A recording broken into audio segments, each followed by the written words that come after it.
Hello दोस्तों, मेरा नाम जूली फिलिप्स है और आज मैं आपको चार्ली चैपलिन के जीवन की कहानी सुनाऊंगी।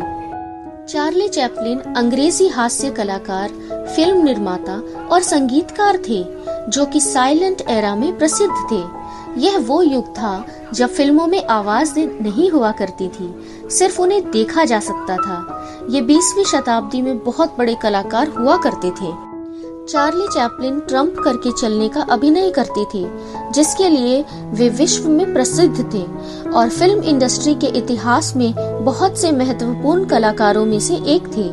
चार्ली चैपलिन का करियर उनके बचपन से लेकर उनकी मृत्यु के 1 साल पहले तक 75 साल तक चला और ये चापलूसी एवं विवादों में घेरे रहने वालों में से थे। तो चलिए जानते हैं चार्ली चैपलिन के बारे में। चार्ली चैपलिन का जन्म 16 अप्रैल 1889 को लंदन, इंग्लैंड में हुआ था। उनकी माता का नाम हन्ना चैपलिन और पिता का नाम चार्ल्स चैपलिन सीनियर था।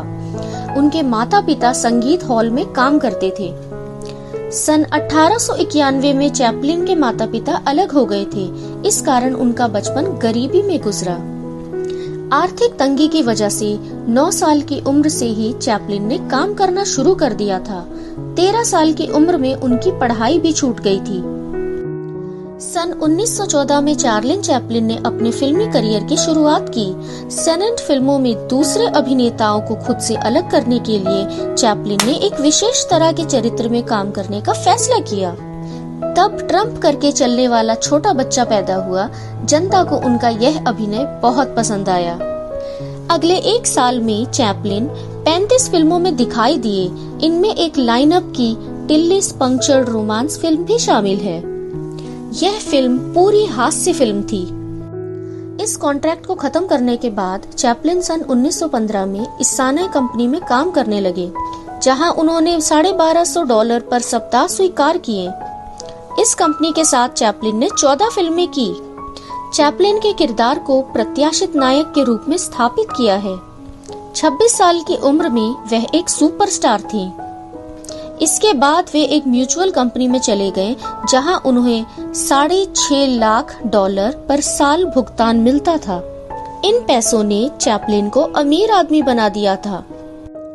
म्यूचुअल कंपनी के साथ उन्होंने बहुत ही अच्छा काम किया, जिनमें उन्होंने सन 1916 में 1 AM, the ring, the vagabond और सन 1917 में इजी स्ट्रीट फिल्में की।